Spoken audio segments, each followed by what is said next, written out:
Bonjour et bienvenue dans cet épisode numéro 7 de mes vlogs artistiques. Je suis ravie de vous retrouver.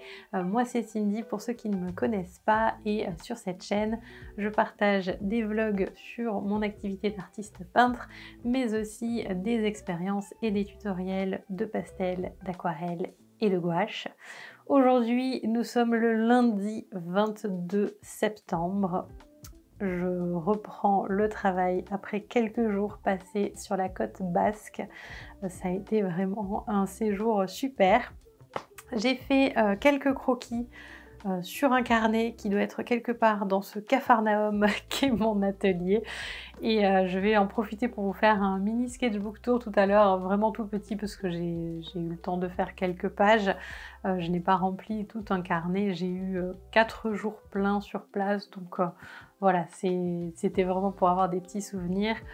C'était super chouette. Par contre, maintenant, je me retrouve avec une semaine mais chargée, mais si vous saviez tout ce que j'ai à faire, je pense qu'il n'existe aucun univers dans lequel j'arrive à faire toutes les tâches de ma to-do list, mais le but ça va être en tout cas d'en faire le plus possible et sans non plus m'épuiser parce que ça reste une semaine de reprise et je déteste devoir vraiment travailler comme une petite acharnée alors que il y a quelques jours j'étais en train de faire des visites et des croquis en extérieur et de manger des glaces artisanales. Donc voilà, quoi qu'il en soit, je me suis dit que ce qui serait sûrement le plus judicieux, c'est de me consacrer au plus urgent et de m'y consacrer pleinement.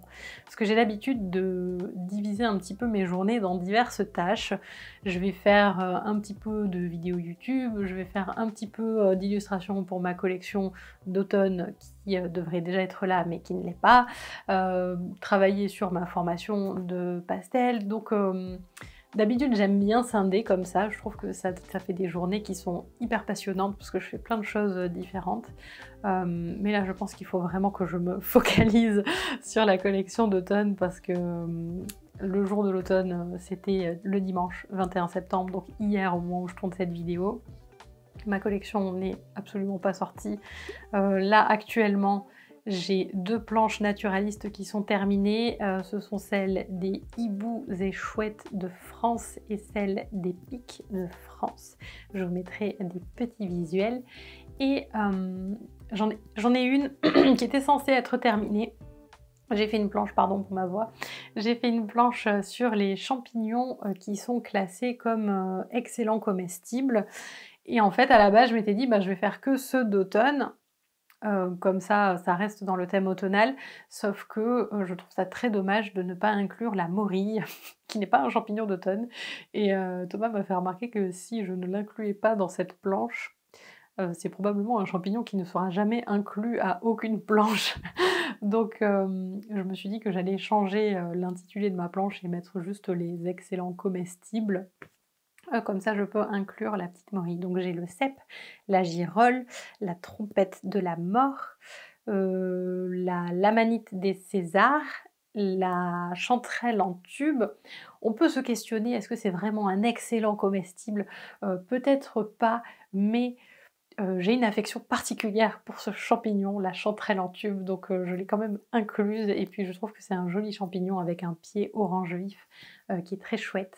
Donc voilà, et avec du coup la morille, ça me fera 6 champignons sur ma planche naturaliste. Je pense que ce sera aussi visuellement plus joli et ça me donne l'occasion de travailler de jolis effets de texture avec son chapeau plein de trous et de petits reliefs. Donc ça devrait être très fun à peindre. Ça c'est ma mission d'aujourd'hui. Ça et j'aimerais, parce que ça m'embête d'avoir une collection avec seulement 3 illustrations, même si en fait, bah, chaque planche c'est entre 6 et 8 ou 9 illustrations différentes, donc en vrai c'est un énorme boulot, hein, juste pour 3 planches. Mais j'ai bien envie d'agrémenter aussi un petit peu tout ça et comme je vous l'avais dit dans l'épisode numéro 6, j'ai très envie de peindre des citrouilles, je n'en ai pas eu le temps, mais il est grand temps d'y remédier et mon idée c'est de faire 3 citrouilles, j'espère que je pourrai en faire 3 à la gouache sur 3 feuilles différentes et pouvoir les proposer, à la vente en individuel. Comme ça, s'il y en a qu'une qui vous plaît, vous pouvez, juste avoir votre petite citrouille, à encadrer et vous pouvez aussi, en avoir plusieurs pour pouvoir faire un petit triptyque, sympa. Je trouve que, c'est toujours joli, que ce soit dans une cuisine ou même pourquoi pas dans un bureau. Ça ajoute, tout de suite une ambiance automnale que j'aime beaucoup. Et d'ailleurs, en parlant d'ambiance automnale, grande nouveauté dans notre salon. Jusqu'à présent, on avait un mur de cadre qui était, autour de notre téléviseur. Et donc, quand on s'est installé dans cette maison, bah, on avait pris des mesures et tout et on avait fait des trous, qui correspondaient bien à chaque cadre qu'on voulait mettre et donc on avait mis, enfin Thomas avait mis une vis, c'est lui le préposé, à tout ce qui est accrochage dans cette maison. Donc il avait mis, les vis pour pouvoir, accrocher chaque cadre un par un. Et en fait, ça, c'est très bien quand on ne veut pas spécialement changer de déco régulièrement, mais c'est vrai que ça fait quelque temps maintenant que j'aime beaucoup modifier les tableaux qui sont dans les cadres et notamment les adapter aux saisons. Et du coup, il a eu cette idée d'enlever toutes ces vis et de mettre à la place, des simèzes. Donc, c'est un rail qu'il a installé, juste sous le plafond et en fait, il y a un système de câbles qui tombe de ce rail et qu'on peut, décaler, sur le côté comme on veut et tout le long, en fait, on peut, accrocher un tableau exactement à la hauteur qu'on veut. Donc c'est un système d'accroche qui est hyper, reconfigurable comme on veut au gré de nos envies, ce qui va me permettre de pouvoir, bah, exposer, différents tableaux, comme je l'entends. Du coup, j'en ai profité pour refaire un petit peu ma déco, avec des tableaux que je trouvais, d'ambiance, automne-hiver. Alors il y en a certains, qui ne bougent pas parce que, on les aime bien, on aime bien qu'ils restent là, mais sinon il y en a pas mal, du coup qui ont changé. Donc je vous montre des petites images, de ce nouveau mur de cadre. Petite vue d'ensemble. Alors, il y en a certains qui se trouvent sur ma boutique Etsy, donc potentiellement, ils peuvent être décrochés à tout moment. Du coup, alors je vous fais un petit tour. Celui-ci, c'est un pastel que j'avais fait pour le magazine Plaisir de peindre et il est sur ma boutique Etsy. Celui-ci également, alors lui, je l'avais fait en plein air, c'était un de mes premiers pastels en plein air, j'avais beaucoup aimé. Ça, c'est un pastel qui ne quittera probablement jamais ce mur. Tominou l'adore et je l'aime beaucoup aussi. En fait, il a une signification pour nous parce que ce n'est pas juste un pas à pas pour mon livre numérique sur les animaux au pastel sec. En fait, la photo qui a servi de modèle avait été prise lors d'une de nos toutes premières sorties en amoureux quand on était étudiant. Donc c'est un tableau qui est plein de souvenirs pour nous. Et il n'est pas à vendre. Celui-ci, oui, par contre. Ça, c'est une aquarelle que j'avais faite il y a plusieurs années. Je pense que ça fait bien 6 ou 7 ans. Et je l'aime beaucoup aussi. Là, vous l'avez peut-être reconnu parce qu'il a fait l'objet d'un tutoriel pour ma chaîne YouTube. Il est sur ma boutique Etsy, je pense. Celui-ci, alors il y a pas mal de reflets. Comment je vais pouvoir me mettre comme ça? Celui-ci aussi, il a fait l'objet d'un tutoriel qui date de tout début d'année, si je ne me trompe pas. Il n'est pas encore sur Etsy. Je suis pas pressée pour le mettre parce que j'en profite, je l'aime beaucoup. Ce tigre-là, ça fait très longtemps qu'il nous accompagne et qu'il est dans ce salon. Et je pense qu'il y restera encore pendant très longtemps. Ça, c'est une gouache que j'avais faite pour tester les Primatech Daniel Smith. Le processus n'a pas été filmé, mais j'ai parlé de ce tableau et de cette technique très très texturée dans une vidéo sur le secret des gouaches Daniel Smith. Celui-ci a fait l'objet d'une démonstration. Je crois qu'il est sur ma boutique Etsy. C'est une peinture à l'huile réalisée sans médium. S'il n'y est pas, il y sera. Le fameux Dexter. Alors ce tableau date de 2012 et depuis, il nous accompagne. Une aquarelle que j'avais faite pour une vidéo de comparatif du papier coton et cellulose. Il me semble qu'il est sur Etsy. Et on termine par cette peinture à l'huile qui n'est pas à vendre, que j'avais fait pour le magazine Plaisir de peindre. Voilà pour ce mur, j'espère qu'il vous sera inspirant et du coup comme je vous le disais, aujourd'hui peinture de morille et si j'en ai le temps, peinture de citrouille. Au niveau de ma formation pastel, j'ai bouclé le module 2. On est fin septembre, j'aurais beaucoup aimé avoir le temps de commencer le module 3 ce mois-ci, avant le début du mois d'octobre, mais vraisemblablement ça ne sera pas le cas parce que une fois que j'aurai peint mes citrouilles, il faudra que j'imprime toutes mes planches pour vérifier que tout va bien à l'impression pour faire les derniers ajustements. Il faudra que je fasse ma séance de photos des cadres mis en situation. Il faudra que je crée les fiches produits de chacune de mes affiches et dans différents formats parce que j'aimerais bien vous proposer quelques formats A5. Ce qui me pose un peu problème aujourd'hui, j'avoue, parce qu'en fait j'adore l'idée de vous proposer des formats A5, mais d'un autre côté, je n'ai pas d'emballage spécifique pour ces formats-là. Je pourrais en acheter, qui soit tout prêt, mais le truc c'est que j'ai accumulé pas mal de cartons plats, parce qu'à chaque fois que je fais une commande de quelque chose sur internet ou que je reçois un colis, je garde toujours les cartons pour pouvoir justement avoir des cartons d'emballage. Maintenant je me retrouve avec un stock de cartons inimaginable. Et donc c'est l'occasion pour moi de les utiliser, ce qui fait que quand quelqu'un me commande uniquement des A5, je dois découper mes cartons et ça me prend beaucoup de temps. Et j'ai un peu peur de me retrouver avec beaucoup de personnes qui commandent que des A5 et de me retrouver avec beaucoup de temps de manutention pour cette collection. Mais je me dis tant pis, si vraiment je vois que ça tourne comme ça, je serai toujours à temps d'en commander si je vois que je suis submergée et que j'ai pas le temps de faire toutes ces découpes. Mais voilà, j'ai fait exprès de faire mes formats, mes illustrations individuelles pour mes planches dans un format plus grand que ce que je fais d'habitude pour pouvoir les proposer aussi de façon individuelle en format A5. Comme ça, voilà, si quelqu'un apprécie particulièrement, je sais pas, la peinture d'un des oiseaux, mais il veut pas la planche en particulier, la planche naturaliste, il voudrait juste l'illustration de cet oiseau en particulier, eh bien, il pourra se l'offrir. Par contre, je ne vais pas créer une fiche produit par petit sujet individuel parce que j'en aurai pour beaucoup trop longtemps.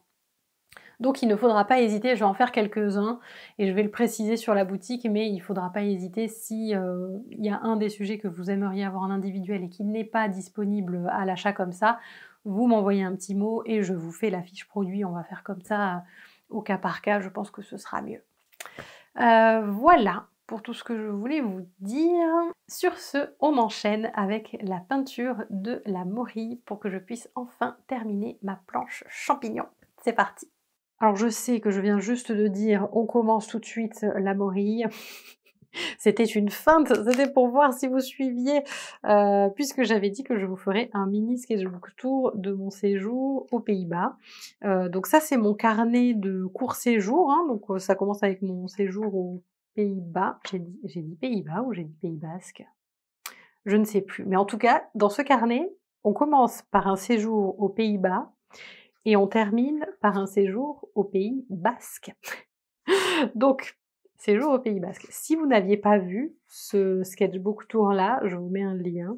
Voilà, je suis rentrée vraiment dans le détail de tout ce qu'on a vu, tout ce qu'on a fait pendant notre road trip qui nous a fait traverser la Belgique et du coup une partie des Pays-Bas. Pays Basque donc à présent, ce n'est pas du tout confusant. Alors, premier jour à Saint-Jean-de-Luz, donc on a vraiment passé à peu près toute la journée dans cette ville. On a déambulé dans le petit centre historique qu'on a fait en long, en large et en travers. On a mangé au restaurant avec un délicieux dessert à la mûre. Ensuite, on est allé se balader sur la pointe Sainte-Barbe où j'ai fait cette peinture, j'étais horriblement mal installée, mais j'avais très envie de peindre et avis mitigé. En fait, je peux pas dire que je l'aime pas, mais disons que j'ai compris un peu tard que j'avais trop dilué l'eau pour la mer. Ça manquait vraiment de consistance. Je précise qu'on dirait de l'aquarelle, mais tout est à la gouache.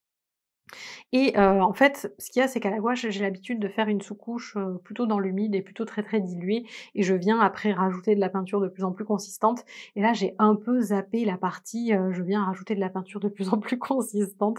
Ce qui fait que, beh, comme c'était très clair, j'ai eu du mal à faire ressortir vraiment, l'écume très blanche, très intense et du coup, je me suis dit que je ferais attention les prochaines fois parce que ça m'a porté un petit peu préjudice pour le rendu de cette, gouache.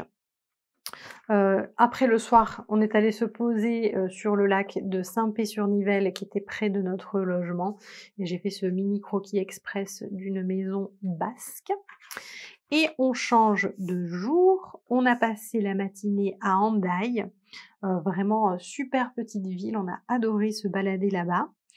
Et l'après-midi, nous sommes allés à Guétary où j'ai fait cette vue avec, le sentier qui part comme ça, les petits villages qu'on aperçoit au loin et la mer, là encore un peu trop transparente.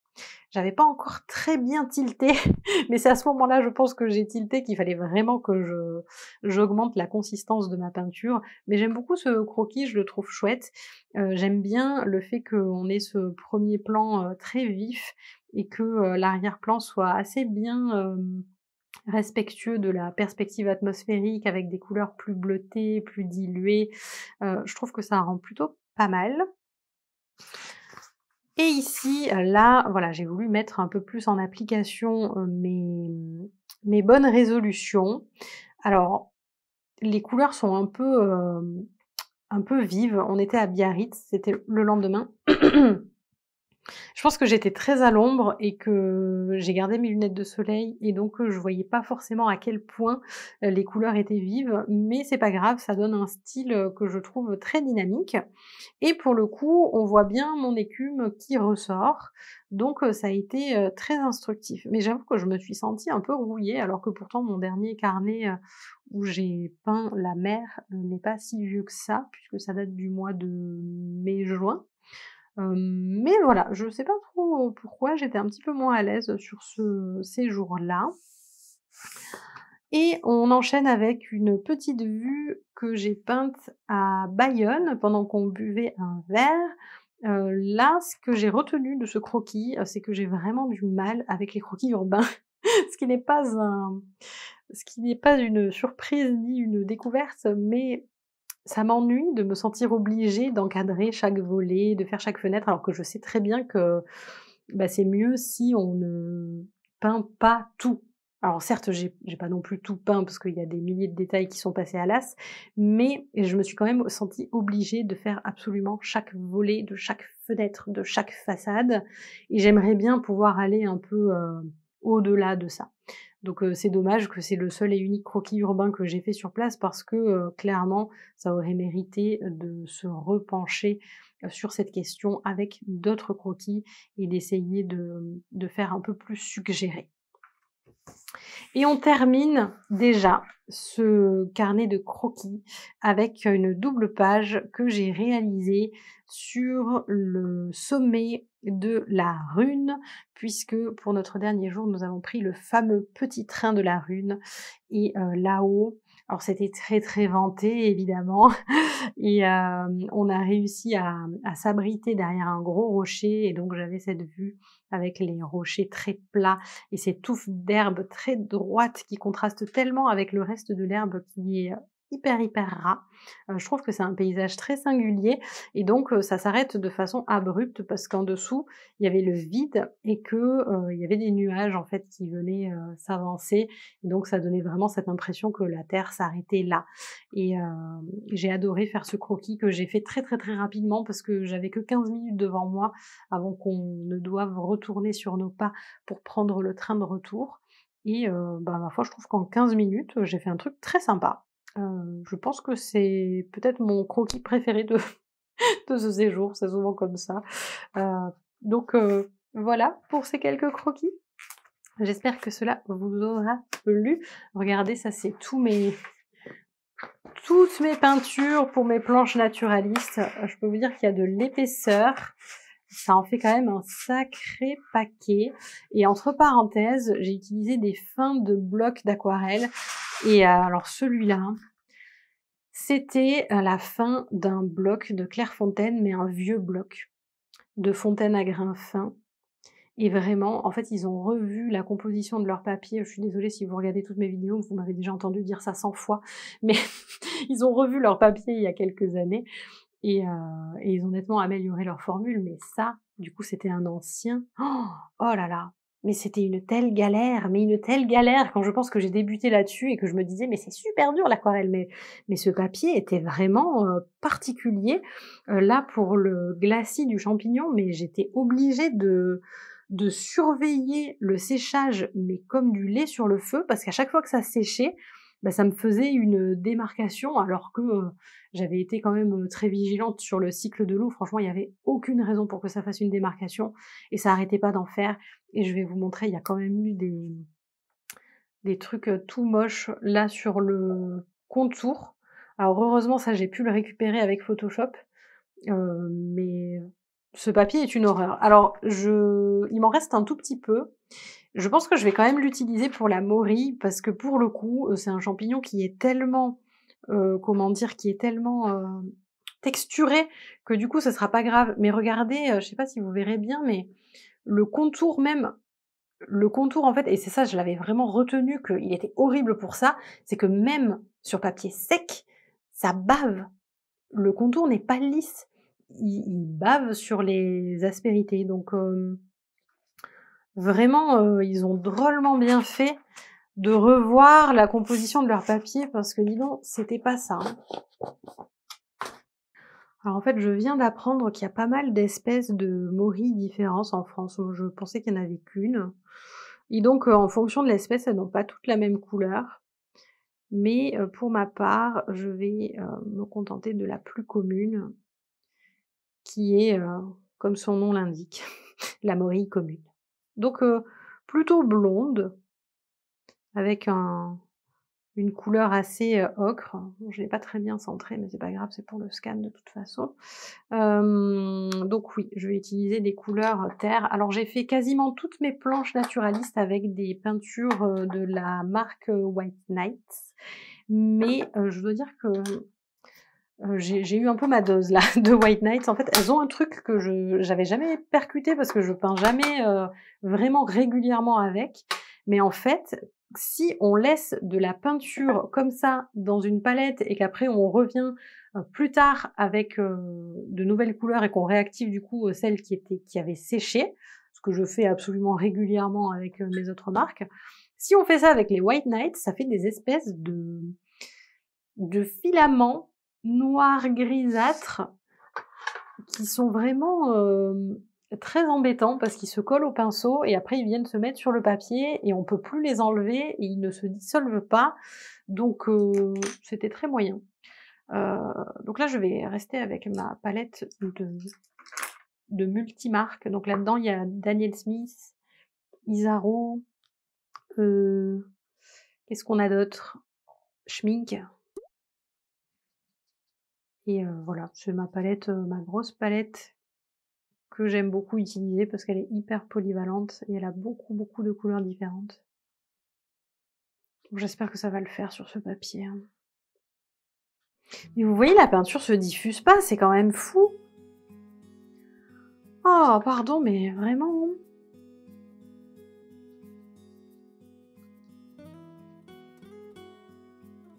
Et en plus, il me reste encore 2 demi-feuilles de ce papier-là, je sais pas ce que je vais en faire. Franchement, c'est pas cool du tout, j'aime pas gaspiller.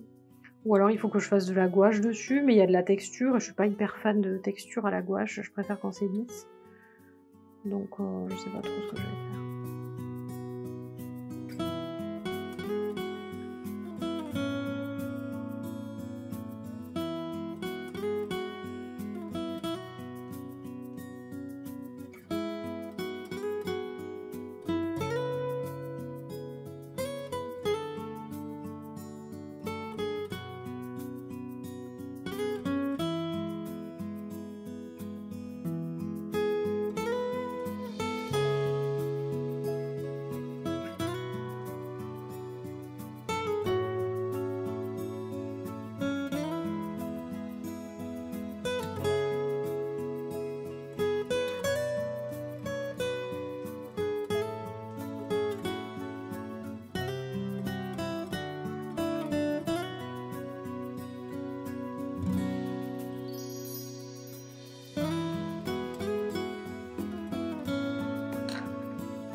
Ok, donc là c'est bon pour la première couche. Je vais laisser sécher et puis je vais m'amuser à travailler les petits détails. Allez, il y a des zones légèrement humides encore, mais je pense que ça devrait le faire. C'est dans les taches les plus foncées, donc ça ne devrait pas trop être gênant. Là, je vais essayer de dégager un petit peu les liserés plus clairs, surtout pour pouvoir les repérer, pouvoir construire un peu le relief. Donc je mets de l'eau claire, hein, et après, hop, un petit coup de papier absorbant, ça permet de les faire ressortir. C'est plus pour moi, en fait, pour me repérer et savoir ce que je vais ombrer et ce que je vais laisser tel quel. C'est le genre de champignon qui est très très très complexe, mais je n'ai pas envie de le faire de façon très très très complexe.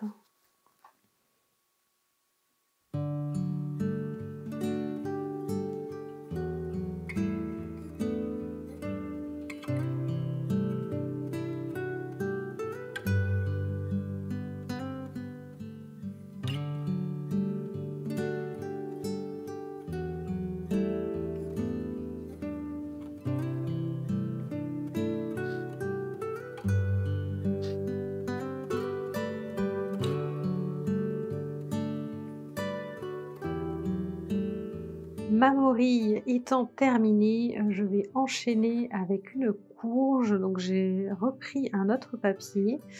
C'est aussi un Clairefontaine, mais celui-là c'est un papier satiné, donc je ne devrais pas avoir de soucis. Je vais travailler avec de la gouache.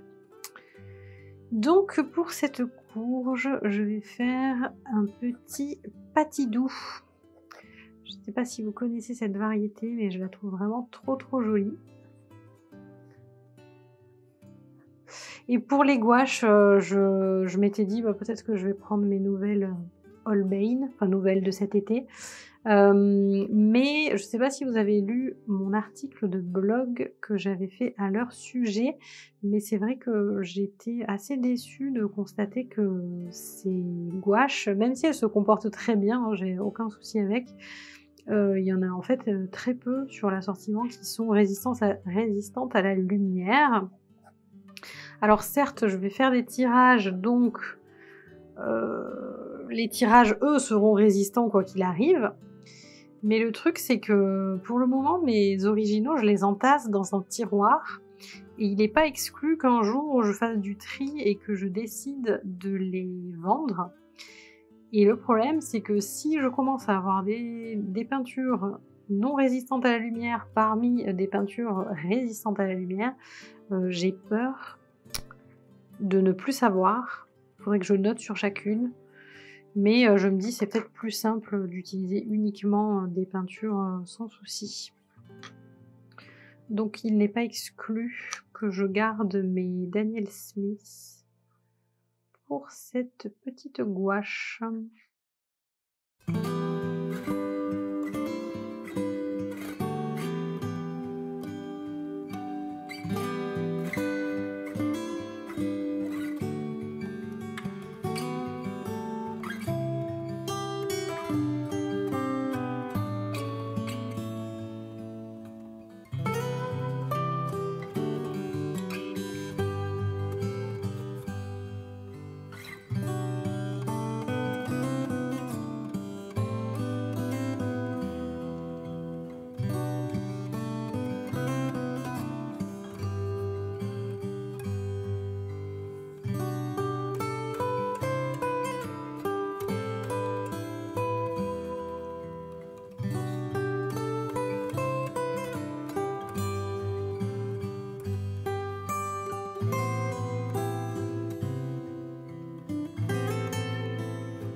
Nous voilà mardi.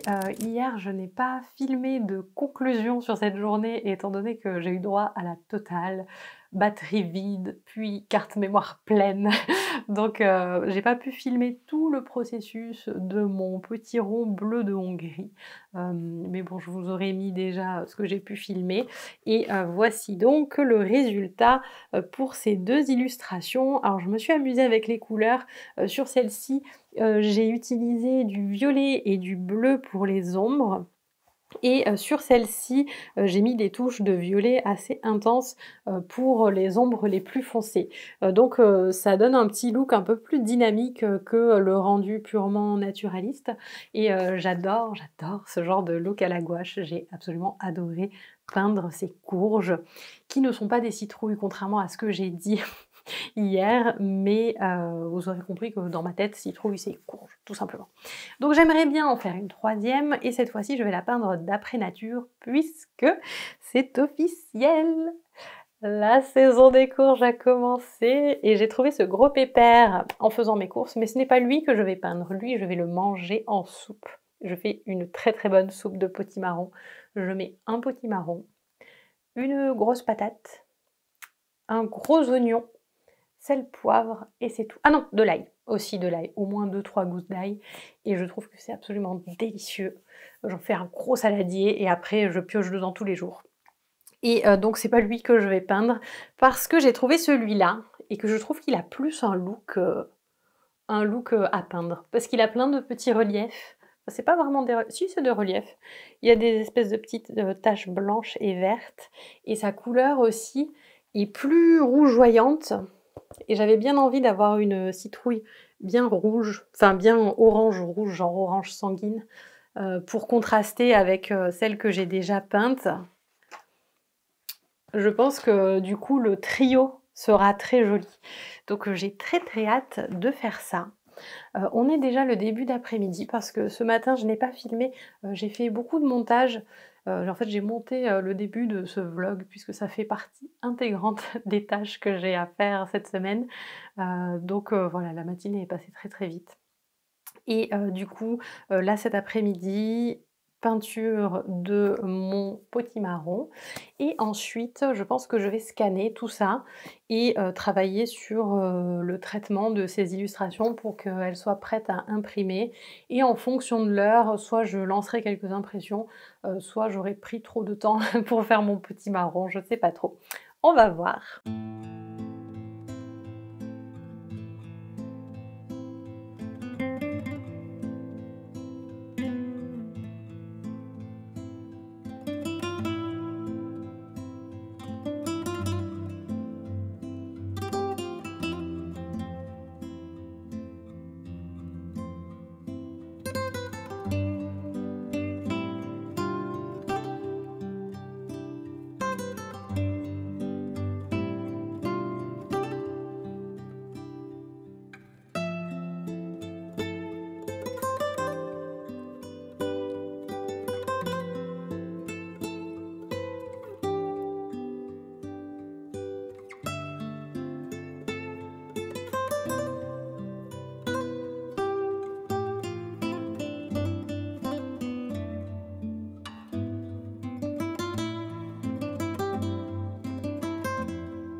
Alors, ça nous donne ça. Il y a eu une petite erreur ici. Là, ça, je l'enlèverai de façon numérique pour que ça s'arrête vraiment là, comme ça, que ça fasse bien arrondi. Mais sinon, je suis très contente du rendu, j'aime beaucoup. J'ai tenté des reflets un peu violacés pour les reflets lumineux. Ouh, c'était pas encore sec. Mais au final, je les ai recouverts avec un marron, donc ça donne une sorte de couleur un peu boueuse, mais qui me choque pas sur un petit marron. Ici, on voit un petit peu plus le violet qui a viré un peu au gris, pour des reflets un petit peu lumineux qui viennent de derrière, donc un peu plus froid. Voilà, j'espère que ça vous plaira. Là, il est 15h30, donc j'ai du temps pour pouvoir scanner et faire mes petits montages Photoshop.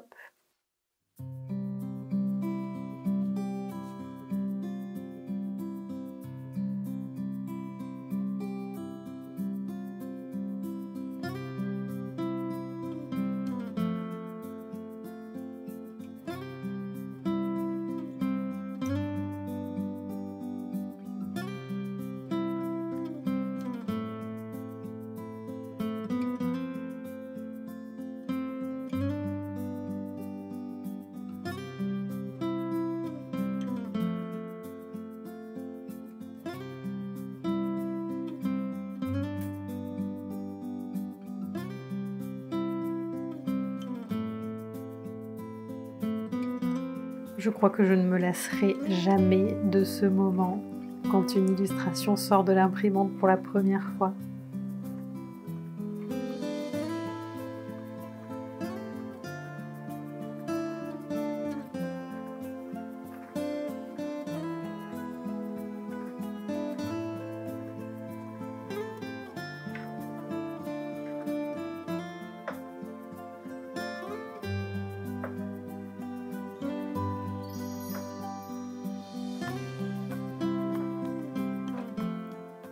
Honnêtement, je suis trop contente.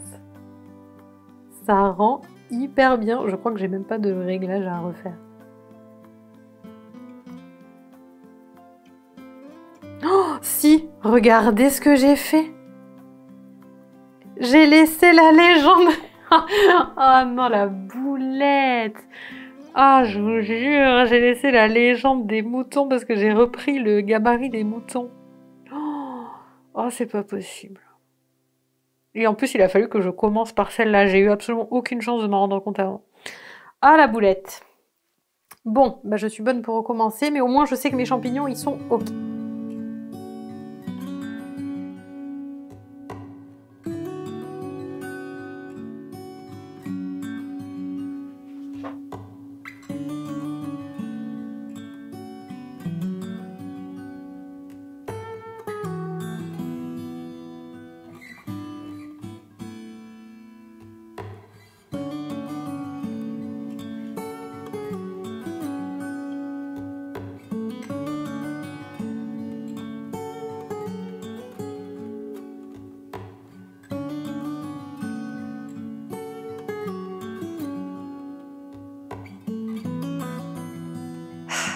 Bon, il est 18h30. J'ai imprimé 3 planches sur 6, enfin 3 illustrations sur 6, vu qu'il y a 3 planches et 3 illustrations seules. Dexter voulait vous faire un petit coucou. J'imprimerai la suite demain. Je suis verte pour cette histoire de nom de mouton sur mes champignons. Et je me dis pour ce genre de choses, parce que ça je peux pas le vendre évidemment, je peux pas en faire grand chose, en fait je ne peux rien en faire, sauf les découper, et je me disais pourquoi pas les glisser dans les commandes, mais tu vas me laisser en placer une? Les glisser dans les commandes des clients qui passent, alors soit qui m'ont passé plusieurs commandes, soit qui m'ont passé une généreuse commande pour faire un petit cadeau en plus. Je me disais que ça pouvait être sympa, étant donné que de toute façon, je ne saurais pas quoi faire de cette fiche-là. Et c'est pas la première fois que j'ai des ratés comme ça, donc je me dis pourquoi pas. Ou alors il faudrait découper là où il y a la légende et ça ferait une planche sans nom, mais ça aurait pas de sens parce que il y a les numéros, donc il vaut mieux à mon avis faire des petits découpages et après la personne peut s'en servir comme faux autocollant en mettant de la colle derrière et en le collant sur je sais pas, un journal ou ce qu'elle veut. Ça pourrait être une solution. Alors, quand même, ça c'est donc un format A4. Je ne savais pas du tout si ça rendrait bien, surtout que celui-là, je l'ai légèrement agrandi et ça rend extrêmement bien. Je suis absolument ravie. Du coup, mes petites courges pourront être proposées en A4 et en A5, ça c'est top. J'ai imprimé aussi mes rapaces et là je pense qu'il va y avoir des petites retouches à faire. Je trouve que mon grand-duc est un petit peu foncé par rapport à l'original. Le petit duc de Scops aussi. Et quant à cette chouette de je sais pas comment ça se prononce ce truc là, Tangmalm, j'ai l'impression qu'il y a eu un petit raté dans la découpe et qu'il m'a découpé une partie de sa bouille. Donc à vérifier, mais j'en profite aussi pour vous montrer la chouette effraie. Si vous aviez vu mon précédent vlog, j'avais prévu de la refaire et donc c'est chose faite. Donc ça c'est la nouvelle version sans gouache et uniquement avec la transparence du papier et je trouve le rendu beaucoup mieux. Je suis super contente de ma petite chouette effraie. J'ai l'impression qu'elle aussi elle est quand même assez foncée par rapport à l'original. J'ai peut-être eu la main un petit peu lourde sur les contrastes, donc je vais regarder ça de plus près et refaire un essai d'impression, je pense, demain. C'est pour ça que c'est important de faire ces tirages-là. Finalement, il n'y a que lui qui a été OK du premier coup. C'est celui pour lequel j'avais le moins confiance, mais comme quoi... Hein. Pour ce qui est des cartes postales, sujet que j'avais abordé dans l'épisode précédent, je n'ai pas refait de test de papier. C'est vrai qu'il y a plusieurs personnes qui m'ont demandé pourquoi je ne les faisais pas tout simplement sur le papier que j'utilise pour mes tirages.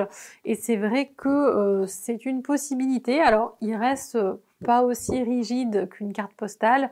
Ça ferait plus un mini tirage. Donc, j'ai toujours cette solution-là. C'est vrai que moi, je trouve que ça, ce serait le meilleur rendu pour une carte quand même de bonne qualité. Le truc, c'est que ce papier est quand même assez cher et que moi, dans mon idée, j'allais trouver un papier moins cher pour pouvoir proposer un produit moins cher. C'était ça le but. Si je garde ce papier-là, j'ai peur de pas trop m'y retrouver au niveau marge. Donc c'est encore un petit point à étudier. Alors il est possible que je vous en propose quand même pour Noël parce que voilà, je trouve que c'est chouette pour les personnes qui souhaitent offrir des cartes de vœux à l'occasion des fêtes. Mais ce sera peut-être exceptionnel. Peut-être que c'est pas un produit qui est fait pour mon activité, je ne sais pas. Donc ça c'est encore un petit peu en suspension. Sur ce, je vous retrouve demain pour l'impression des nouvelles planches et je vous ferai aussi un petit point lecture et tricot. Voilà les ingrédients de ma soupe de potimarron. Alors mes patates n'étaient pas très grosses donc j'en ai mis 2. J'ai 3 gousses d'ail, un oignon et c'est tout. Après il faut bien assaisonner. Pendant très longtemps je ne jurais que par le potimarron pour la soupe de courge. Et puis l'année dernière on a goûté au bleu de Hongrie. Et en fait c'est carrément meilleur mais c'est juste que là ils sont pas encore arrivés. Donc on s'est rabattu dessus mais de toute façon c'est quand même très bon.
Me revoilà. Alors ce matin, j'ai poursuivi les impressions que je n'avais pas eu le temps de faire hier.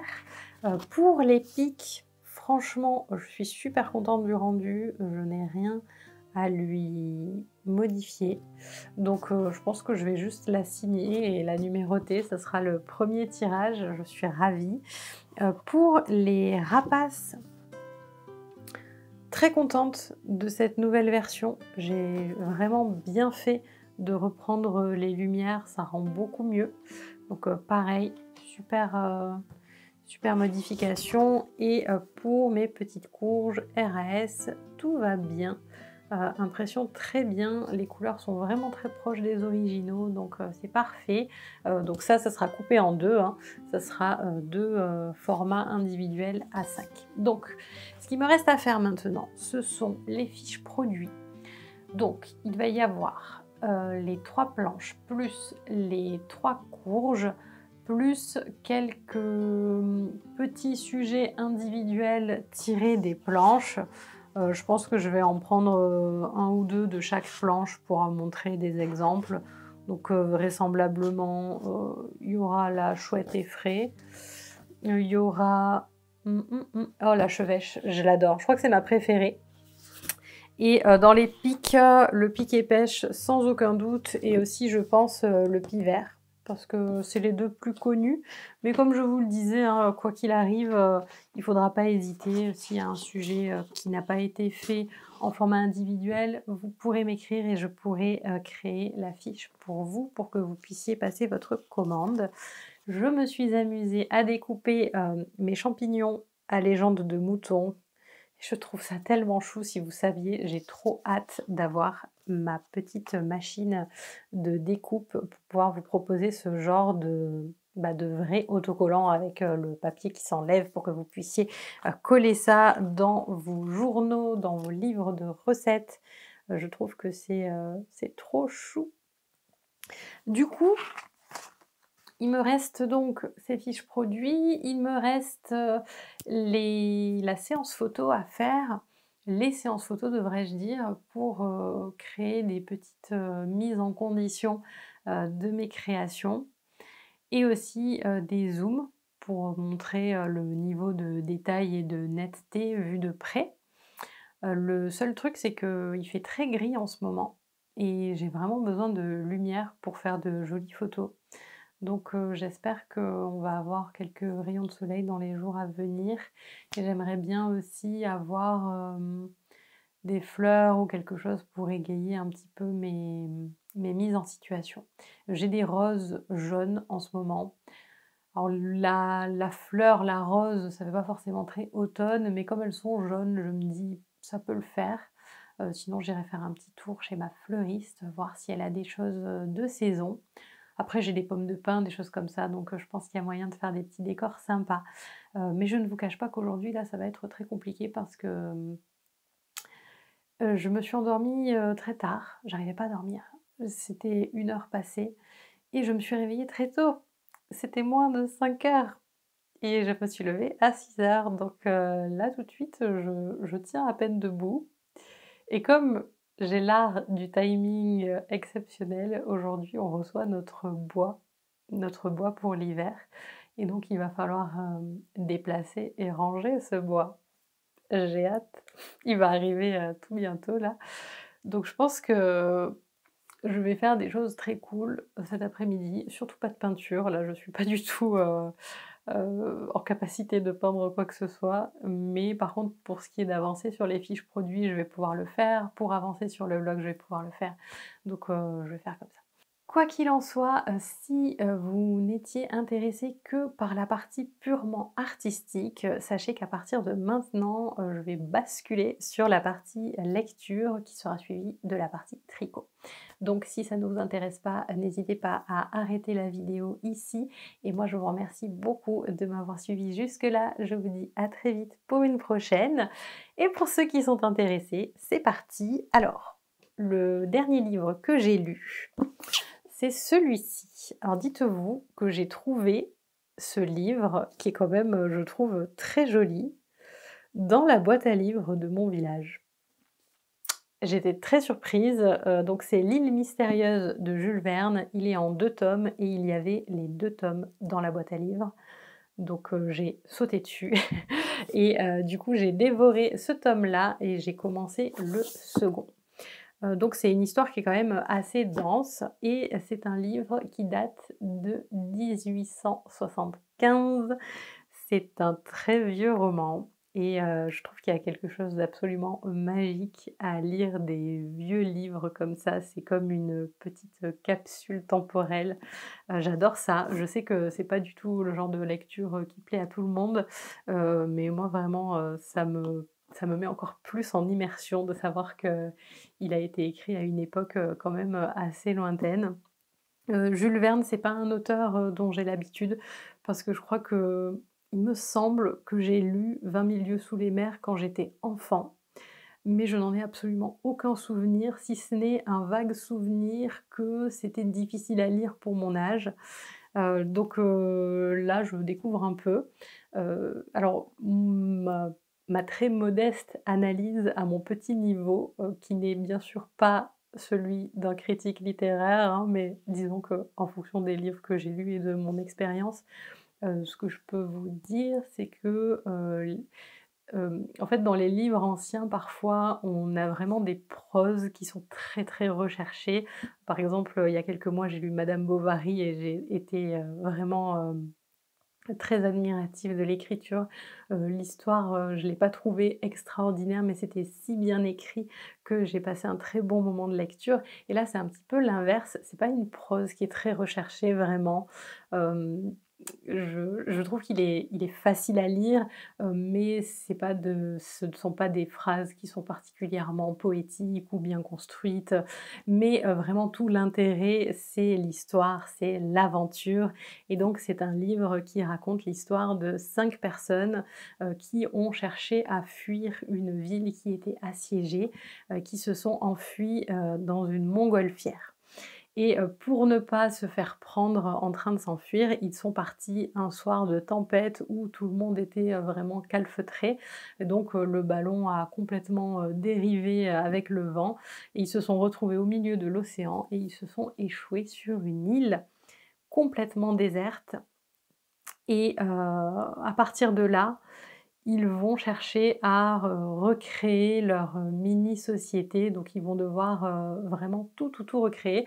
C'est une espèce de Robinson Crusoe, mais sauf que là, bah, ils sont 5 plus un chien et bah, il se passe des choses un petit peu bizarres sur l'île. Il y a des petits événements un peu inexplicables, qui se produisent et donc ils savent pas trop s'ils sont vraiment les seuls humains ou pas. Donc je dirais qu'il porte très bien son nom parce que c'est vraiment très mystérieux et je trouve que c'est une super bonne lecture. Maintenant, petit bémol, comme je l'ai indiqué, c'est un livre de 1875 et il faut le lire en sachant qu'il date de cette époque-là. Bien sûr que les mentalités étaient très différentes et qu'il y a des choses qui passaient comme une lettre à la poste certainement à cette époque et qui aujourd'hui ne passeraient absolument plus. On pousserait des hauts cris. Donc voilà, il faut le lire en sachant ça et en évitant de sortir ce livre de son contexte historique. Mais en tout cas, très contente de cette, découverte et je poursuis ma lecture du deuxième tome. Si jamais vous l'avez lu, ne me spoilez pas, mais n'hésitez pas à me donner, votre avis. Et c'est tout pour cette petite partie lecture. Maintenant, je vais passer à la partie tricot. Dans l'épisode précédent, je vous expliquais que, j'avais très envie de créer une deuxième chaîne YouTube pour pouvoir partager plus amplement, sur, cette, passion que je développe au fil des mois pour le tricot et bah, vous m'avez beaucoup encouragée donc je vous remercie pour ça parce que je pense que c'est juste, la petite chose qu'il me fallait pour me lancer et donc c'est ce que j'ai fait. J'ai d'ailleurs, montré dans une autre vidéo sur cette chaîne, la création de la bannière de cette nouvelle chaîne YouTube. Voilà, donc si jamais, malgré tout ça, vous étiez passé à côté de l'info, je vous remets un petit lien. Elle s'appelle Juste un dernier rang et j'y ferai des podcasts tricot. On m'a aussi dit que ce serait bien que je continue quand même de parler un petit peu tricot dans mes vlogs pour les personnes qui ne sont pas nécessairement intéressées au point de regarder toute une vidéo de tricot, mais qui aiment bien quand même avoir un petit aperçu de ce que je fais. J'ai trouvé que c'était une très très bonne idée, donc je vous remercie pour cela. Je fais une mini parenthèse, mais il y a aussi plusieurs personnes qui m'ont écrit qu'elles n'étaient pas du tout intéressées par le tricot, mais qu'elles se sont abonnées à ma nouvelle chaîne par soutien. Et je trouve ça hyper gentil et hyper adorable, mais s'il vous plaît, ne faites pas ça.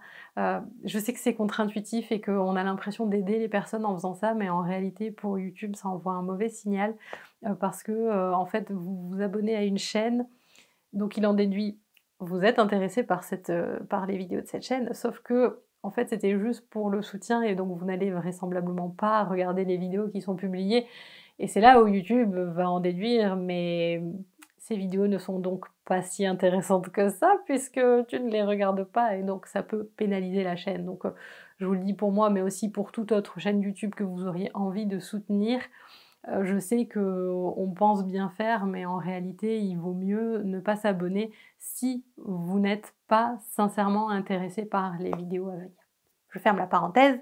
Du coup, pour le tricot que je vais vous présenter aujourd'hui, c'est celui que je portais dans l'épisode précédent parce que vous êtes plusieurs à m'avoir demandé plus d'infos dessus.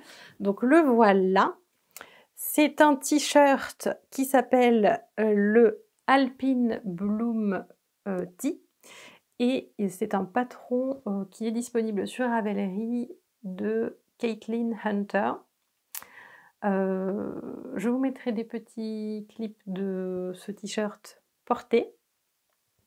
Ça n'a pas été un long fleuve tranquille du tout pour le réaliser. Déjà, c'était mon premier travail en jacquard.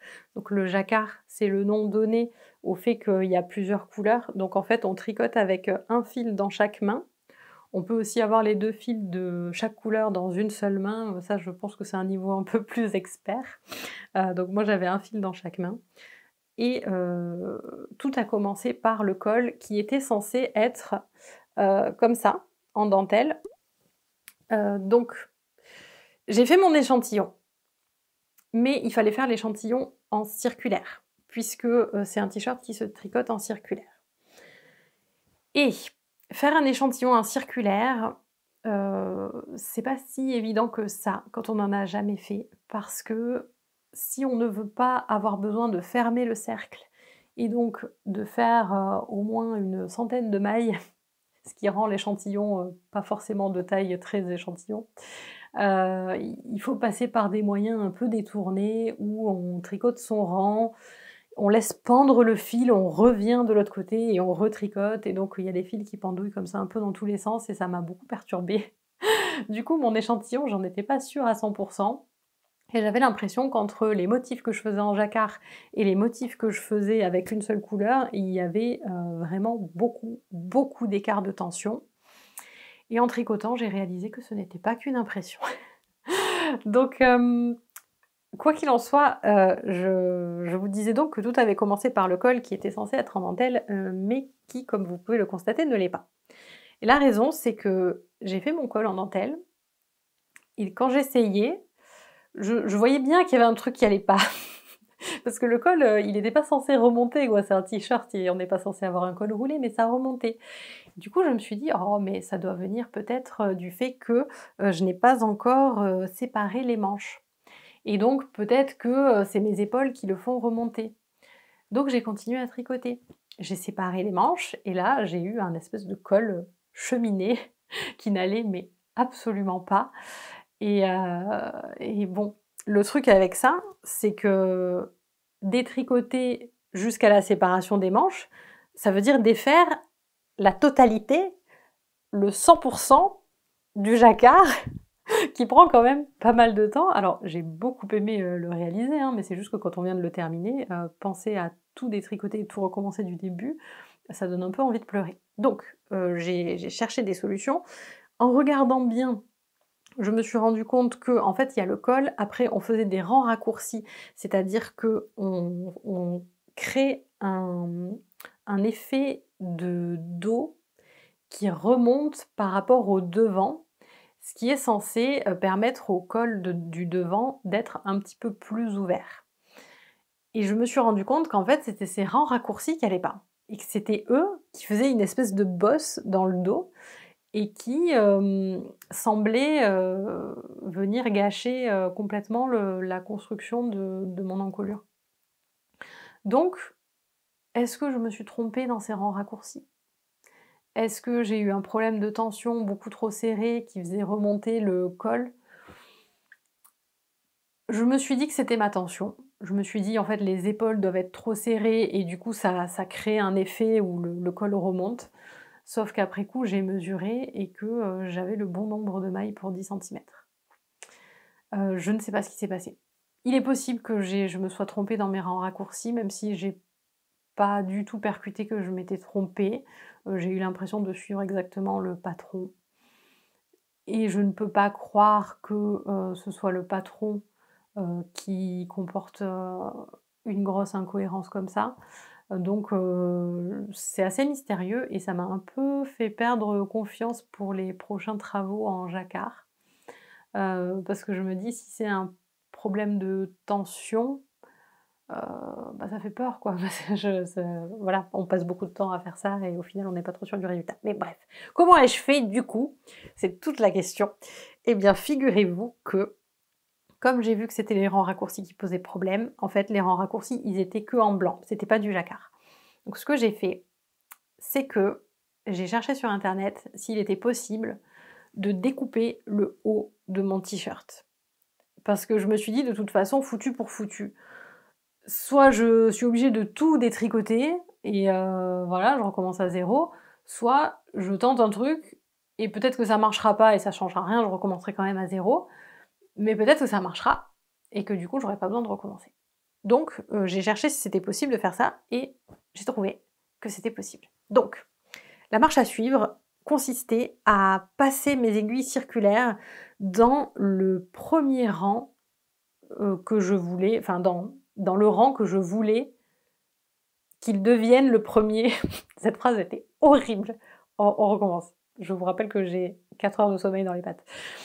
Donc, cette technique consistait à passer une aiguille circulaire juste en dessous de l'endroit que je voulais découper. Donc avec mon câble, je suis venue récupérer chaque maille. Et une fois que toutes mes mailles étaient bien sécurisées, eh bien je suis venue découper au-dessus. Donc j'ai enlevé tous les fils au-dessus. Le dessous, du coup, il ne bougeait pas parce qu'il était sécurisé par mes aiguilles. Et donc là, mes mailles étaient prêtes à être retricotées. Donc je suis venue les récupérer avec ma pelote et j'ai tricoté du bas vers le haut ce col qui est en cote, je crois que c'était des cotes 1-1, mais les mailles en vert, je les ai faites torse. Je crois que c'était des cotes 1-1. Et du coup, ça a permis d'avoir beaucoup moins de tissu en haut là. Donc aujourd'hui, le col est encore assez ras. Alors je l'ai bloqué une première fois en essayant de tirer sur les épaules parce que j'étais restée bloquée sur l'idée que c'était les épaules qui étaient trop serrées. Ça a un peu empiré le truc, je pense. Donc je l'ai... Alors quand je dis bloqué, pour ceux qui ne tricotent pas, ça veut dire qu'on le lave en fait, on le met dans l'eau, on le laisse tremper et après on vient le sécher. Et quand on l'étend pour qu'il sèche, là on va lui donner sa forme. Donc on peut tirer un peu sur la laine.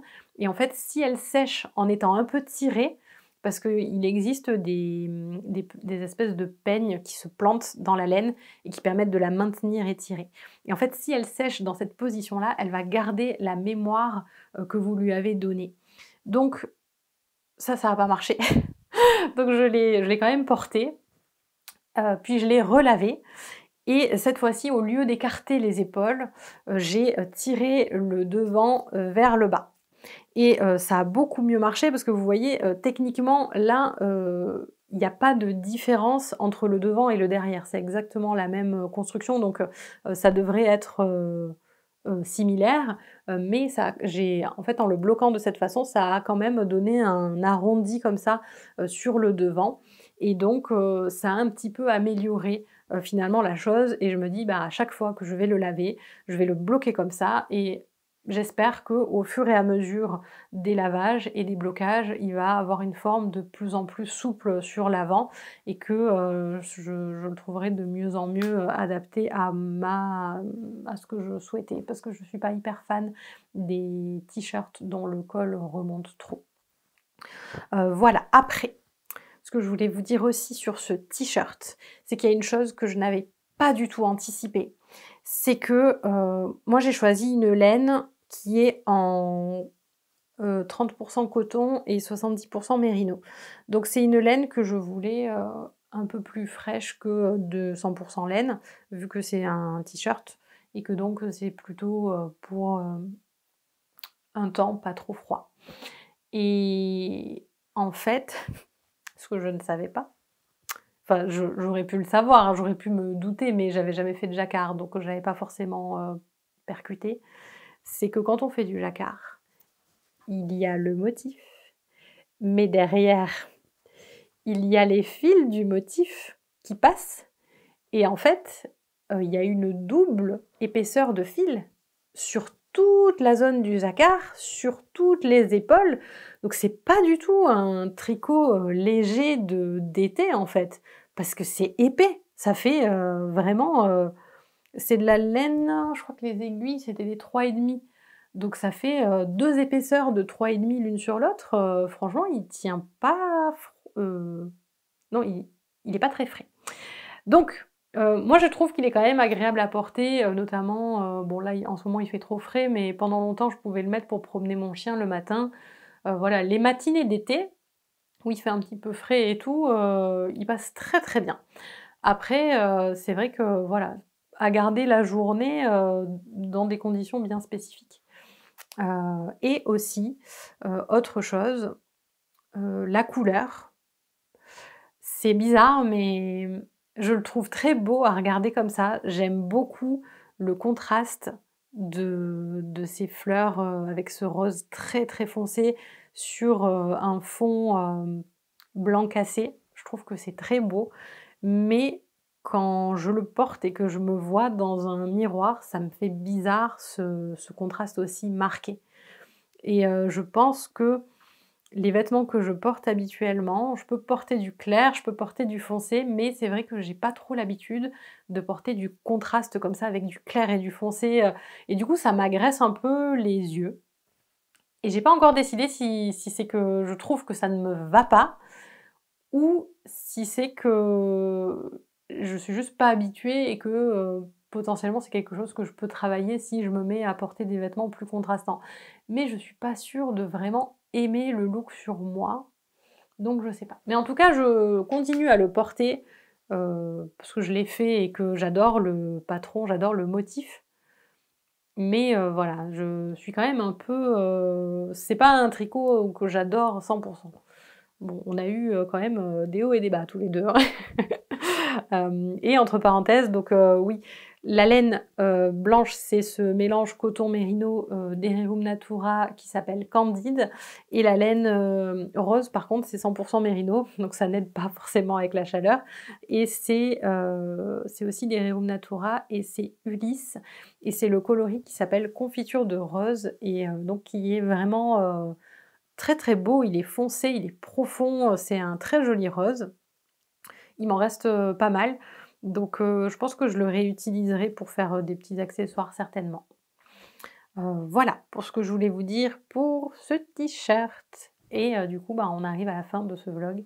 Merci beaucoup de l'avoir suivi et si vous aimez du coup, le tricot, sachez que je viens de publier une deuxième vidéo sur ma chaîne de tricot, dans laquelle, je vous parle d'un événement auquel je suis allée qui s'appelait les 24 heures tricot et pour moi cette vidéo c'était l'occasion de vous faire découvrir, 8 petites entreprises françaises qui sont, autour de la laine. Donc il y a des laines, mais il y a aussi, des accessoires pour le tricot. Si ça vous intéresse, n'hésitez pas à aller y jeter un petit coup d'œil. Et sur ce, eh bien, je vous souhaite, une très bonne journée ou soirée et je vous dis à très vite pour une prochaine vidéo qui sera de pastel sec.